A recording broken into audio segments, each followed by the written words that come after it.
Hello! నమస్కారం అందరికీ. ఈరోజు నేను ఒక మీషో ప్రోడక్ట్ గురించి మీకు చూపియాలనుకుంటున్నా. ఇది ఒక ప్లెయిన్ శారీ కోసం స్టిచ్ చేద్దామని చెప్పేసి మీషోలో ఆర్డర్ చేసుకున్నా.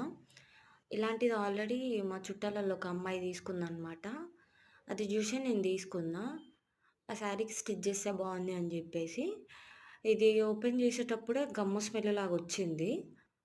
ఓకే. పర్లేదు. కాపోతే గమ్ము అనేది గ్లాసెస్ పైన అంటుకొనుంది. గ్లాసెస్ నీట్‌గా లెవ్వు.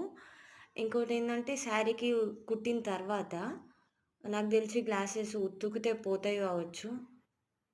హ్మ్. ఓకే. పర్లేదు 260 చేంజ్ పడ్డది. ఓకే. పర్లేదనిపిచ్చింది. కాపోతే గ్లాసెస్ పోతాయని జెప్పేసి కొంచెం డిసప్పాయింట్ అయ్యుండే. Please subscribe and share, like.